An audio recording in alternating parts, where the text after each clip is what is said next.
Confirmou com o Pedrinho, 4 reforços de peso no mínimo. Vamos trazer informações importantíssimas sobre o que disse Renato Portaluppi, confirmando a chegada de reforços de peso.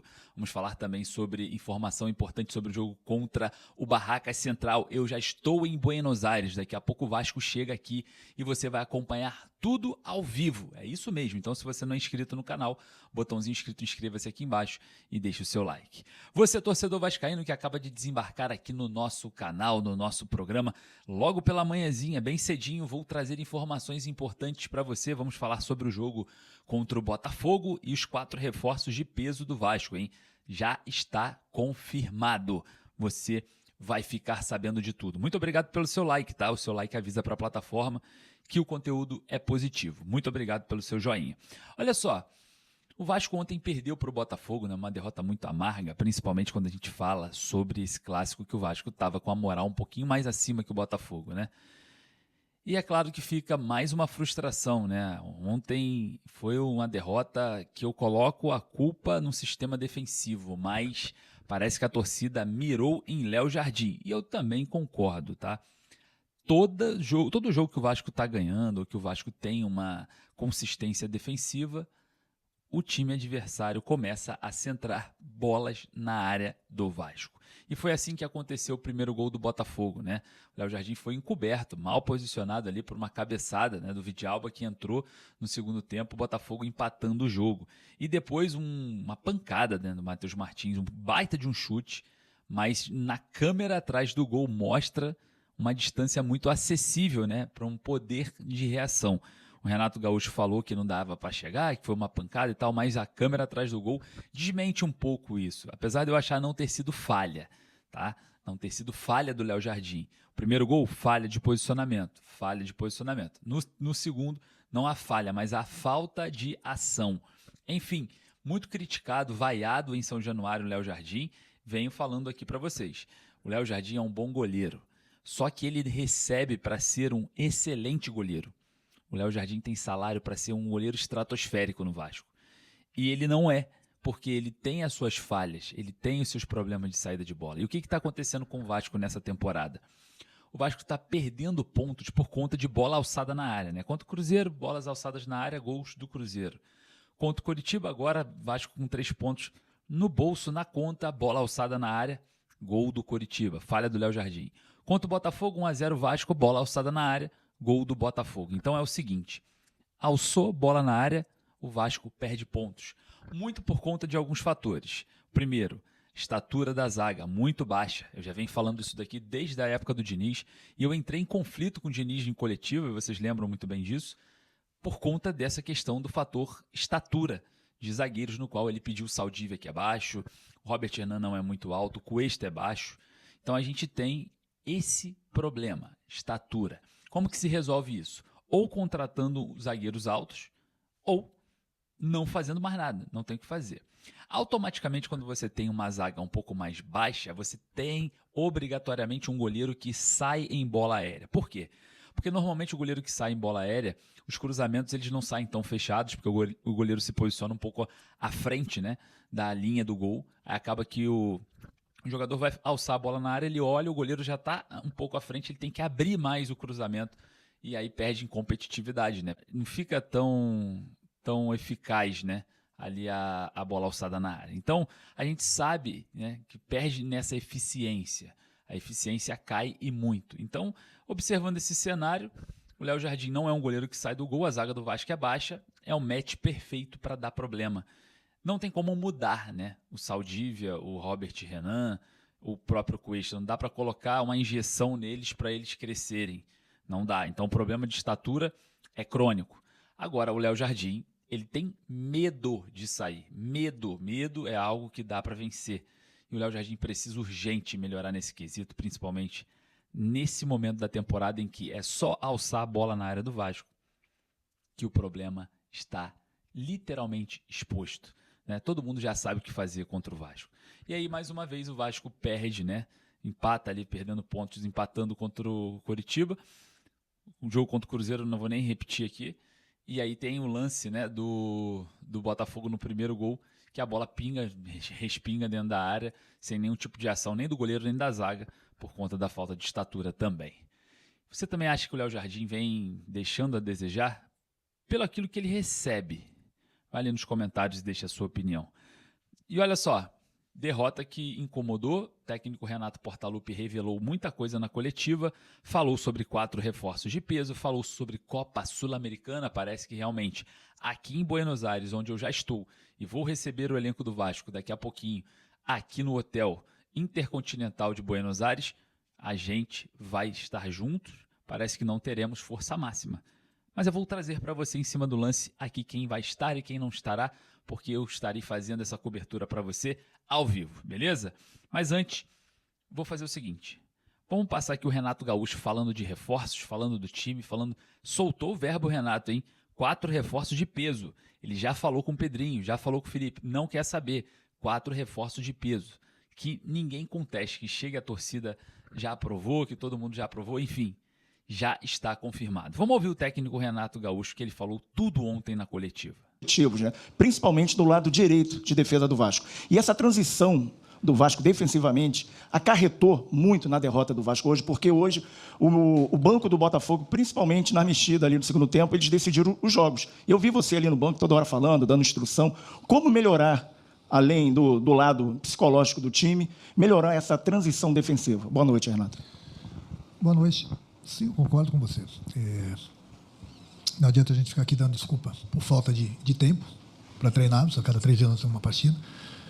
Até porque os erros que nós cometemos hoje foram os erros que eu corrijo sempre no vídeo. Fico lá um bom tempo falando exatamente isso. Costumo falar que os pequenos detalhes no futebol fazem um estrago enorme.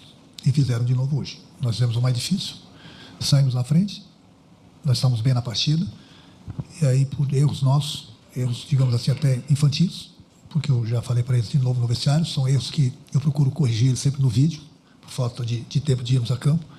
Já melhoramos bastante nesse sentido, mas deixamos de fazer hoje de novo, em alguns lances, e pagamos por isso. Então, o futebol é atenção durante os 90 minutos. Não tem jeito, você tem que estar ligado o tempo todo, não importa quem é o adversário, não importa o jogo. Eu falei para eles que nós deixamos escapar no mínimo 1 ponto hoje, mas nós estamos na frente. 3 pontos hoje, 2 contra o Curitiba, por falta de atenção. Então, são erros que eu tenho conversado bastante com eles, eu tenho trocado ideias, tenho mostrado para eles que esses erros não podem ser cometidos dentro do campo, porque a conta chega. Então, não é a transição ofensiva, a transição defensiva, isso é falta de tempo mesmo, até porque a gente não tem tempo para treinarmos bastante, e até porque hoje a gente tem mudado o time de uma partida para outra, mas eles sabem exatamente o que deve ser feito no campo. Então, tem que ter um pouco mais de atenção para que a gente possa evitar certos gols e, consequentemente, com isso a gente sempre vai ter um resultado melhor. Renato, boa noite. Rodrigo Crivellari, Digão, no podcast Cruz Maltino. Em outras ocasiões você chegou a comentar sobre não querer falar de arbitragem, só que hoje eu vou tocar nesse assunto. Queria saber se você, em algum momento na partida de hoje, você se sentiu prejudicado diante da arbitragem e se você puder falar também do planejamento para a próxima competição, que é a Sul-Americana. Eu não costumo muito falar de arbitragem, até porque se tem um treinador que defende a arbitragem no Brasil, sou eu. Então, quando terminou o jogo, eu fui falar com o árbitro, eu falei para ele que na falta que resultou o gol do Botafogo, ele inverteu a falta. Ele falou, não, Renato, você vai ver lá no vídeo que o teu jogador fez a falta, no caso do Barros, no jogador do Botafogo. E eu fui ver agora no vídeo, não, foi o jogador do Botafogo que fez a falta no Barros. Então ele inverteu a falta, da falta saiu o gol. Eu não estou aqui dando a desculpa, entendeu? Porque foi mais uma vez um erro nosso, coletivo, entendeu? E nós tomamos o gol. Faltou atenção. Mas ele inverteu a falta. Então, um detalhezinho que, se eu ficar falando aqui da falta, eles vão dizer, tá dando desculpa pela derrota. Não estou dando desculpa pela derrota. Mas não teria sido gol, pelo menos naquele lance. São coisas que foi uma falta bem clara no Barros. E por isso, faltou atenção e nós tomamos o gol. Quanto à Sul-Americana, veja bem, nós já temos um grupo reduzido. Temos jogadores no departamento médico. Nós estamos jogando a cada 3 dias. Hoje, eu mudei praticamente 50% do time justamente para dar mais gás, dar mais fôlego pelo desgaste que o time vem tendo. Amanhã de manhã cedo a gente vai treinar. À noite tem a viagem para a Argentina. Uma pedreira. Aí não tem como você levar todo mundo para a Argentina, tem o desgaste, volta, vai atravessar o Brasil todo para ir para Belém. Os jogadores são humanos. Eles não são de ferro. Você vê que tem a maioria dos clubes, você vê que eu não tenho nada a ver, mas só estou comentando. A cada rodada, só no Campeonato Brasileiro, eles mudam o time, justamente pelo desgaste. Então, se botar o mesmo time, não vai conseguir correr e você vai perder jogadores por lesão. Infelizmente, assim, a gente não está deixando a Sul-Americana de lado. Não, bem pelo contrário. O que a prioridade é o brasileiro. Mas também a gente não adianta querer insistir, colocar os jogadores e daqui a pouco, além de termos um grupo reduzido, a gente perder mais jogadores para o departamento médico. E aí que eu falo, a conta chega. Aí você não tem o grupo nem no brasileiro e nem no sul-americano. Então, pode ter certeza que a decisão que a gente tomou é a melhor possível. Renato, boa noite. Cauê Rodrigues, escolhendo 1927. Você destacou as mudanças pela parte física, mas queria saber se teve alguma tática, a entrada do Barros, né, do Puma na lateral direita também, do Rojas na direita. E... Perdão. Queria saber também como esse planejamento que você falou, né? Você entende que o Vasco tem um grupo reduzido e não vai abandonar a Sul-Americana e também para o confronto contra o Remo. Obrigado, tá? Quando eu falei que eu mudei o time, não foi só pela parte física. Mudei o time, tentei surpreender o Botafogo e são jogadores que estão pedindo passagem também. Eles precisam mostrar por que estão no grupo do Vasco. Eu preciso conhecer alguns jogadores no jogo, durante a partida. Então, quando eu cheguei, eu falei para eles estarem preparados, que as oportunidades iam chegar para todo mundo. Não importa se 15 minutos, 30 minutos, 45 minutos, 90 minutos, o jogador tem que estar preparado. O treinador tem problemas de cartão, tem problema de lesão, tem problema de mudança tática. Então, o jogador tem que estar preparado, até porque o desgaste também é muito grande no Campeonato Brasileiro. Renato, boa noite. Rodrigo Calvino, 365 Scores. Queria falar sobre um jogador específico, que é o Léo Jardim, que sofreu vaias hoje, direcionadas a ele, por causa também do último jogo, pela não saída de bola, há muita crítica nesse quesito para ele, direcionada, e também recaiu sobre ele a culpa dos 2 gols. Enfim, algo da torcida, claro. Mas queria que você comentasse como você vê esses lances e se você já conversou com ele sobre isso.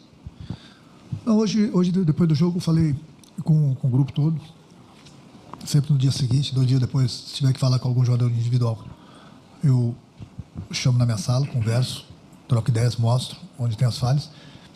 Mas quando a gente falha todo mundo. Quando perde todo mundo. Quando ganha todo mundo. Até porque, sinceramente, hoje, eu não vejo falhas no Léo. O cara deu um chute na gaveta, o outro cruzamento, a bola infelizmente cobriu ele.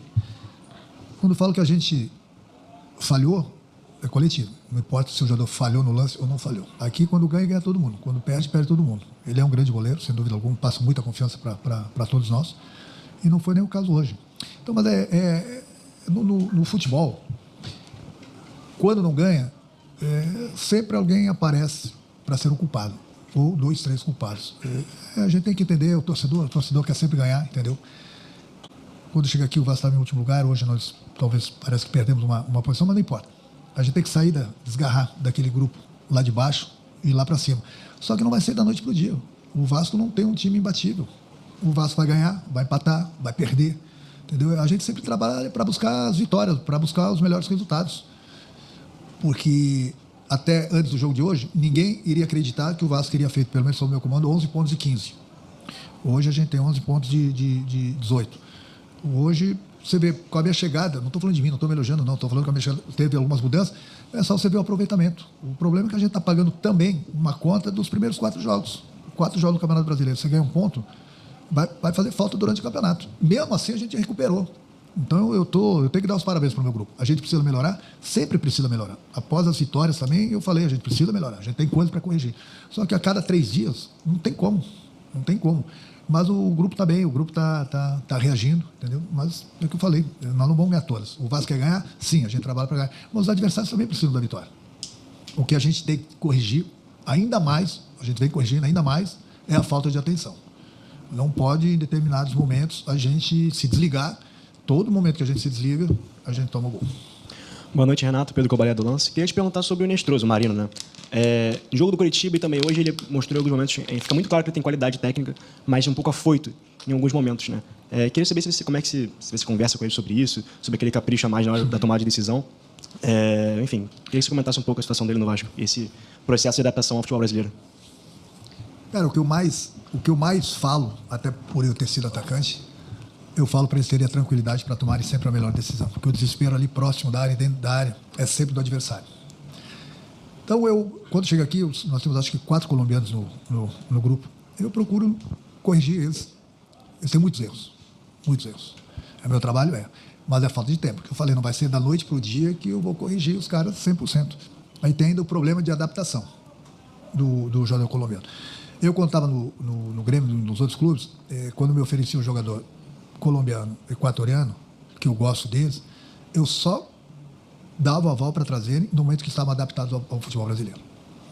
O jogador colombiano, o jogador equatoriano, eles têm eles precisam de muito tempo para se adaptar ao futebol brasileiro. O futebol brasileiro com o colombiano tem uma diferença muito grande, principalmente taticamente.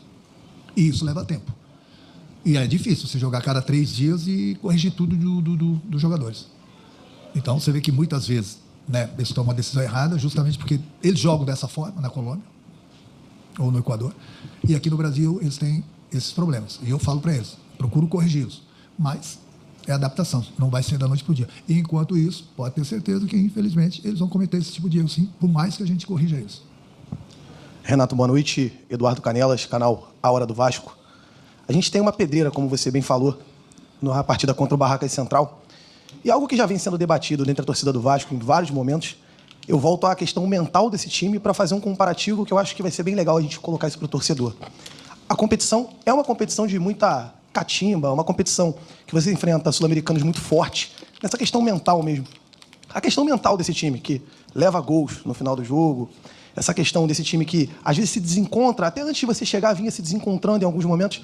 Isso chega a ser um debate entre vocês, fazendo esse comparativo e olhando para a Copa Sul-Americana e o tipo de enfrentamento que a gente vai ter dentro de campo? Obrigado, boa noite. Deixa eu falar.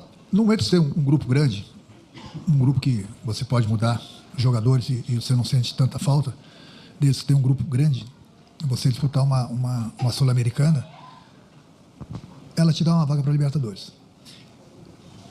Mas você tem que olhar os dois lados da moeda na Sul-Americana. Não que a gente vai deixar a Sul-Americana de lado. A gente está deixando justamente por causa da viagem, por causa do desgaste, por causa que nós temos jogadores entregues ao departamento médico. Vamos ver o que vai acontecer na Argentina. Depois nós temos 2 jogos em casa. Mas veja bem, a Sul-Americana, você disputa a Sul-Americana o ano todo. Você tem que jogar na altitude, tem que jogar com times fortíssimos, porque agora saíram da Libertadores, vão estar aqui. O desgaste das viagens longas, e é uma pedreira a Sul-Americana. Para você, lá em dezembro, ver se você é o campeão para ganhar uma vaga para a Libertadores. E até dezembro. Acontece o quê? Desgaste, jogar na altitude, perda de jogadores, e nesse meio tem o Campeonato Brasileiro. O Campeonato Brasileiro não dá para deixar de lado. A prioridade do Vasco é o Campeonato Brasileiro. E até porque entre o Campeonato Brasileiro, a Sul-Americana, nós temos a Copa do Brasil. E nós estamos entre os 32. E eu acho que esse ano aqui são 2 vagas para a Libertadores da Copa do Brasil, é isso? É o campeão e o vice. Então, para você ver o caminho, né, bem mais curto. Menos, entre aspas, desgastante. Não que nós vamos deixar a Sul-Americana de lado, mas é para você ver. Você disputa um campeonato, tem que passar por todo mundo, desgaste enorme, para ver se lá em dezembro você é o campeão para ter essa vaga. Caminho mais curto. Nós temos a Copa do Brasil, mas independente de Copa do Brasil e Sul-Americana, a prioridade do Vasco é o Campeonato Brasileiro. A gente tem que somar o maior número de pontos até junho, na parada da Copa. E aí eu tenho conversado bastante com o Pedrinho, tenho conversado bastante com o Felipe. Nós temos que ser pontuais na contratação. Temos que contratar.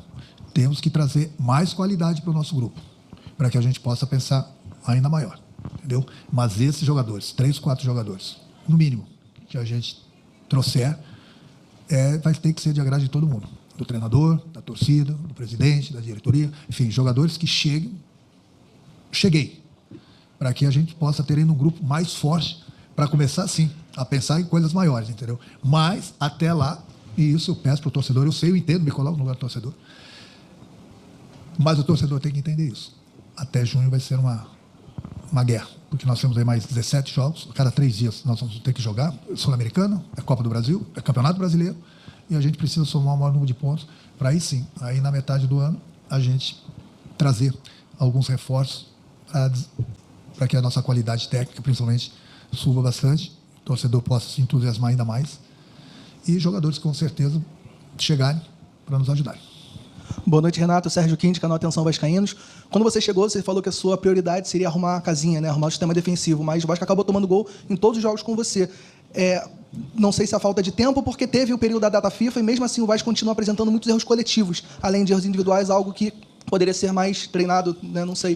Queria que você falasse um pouco dessa questão do sistema defensivo, continuar tomando tantos gols, mesmo tendo esse tempo para treinar, e também em relação às alterações. Você manteve o time, mesmo com muitos jogadores indo muito mal no primeiro tempo, você voltou com a mesma equipe, sem fazer nenhuma alteração, e no final você terminou fazendo só 3 substituições, você ficou com 2 pendentes. Você fala muito dessa rotina de jogos, carga pesada de jogos, principalmente em abril. Por que você morreu com essas 2 substituições? Obrigado.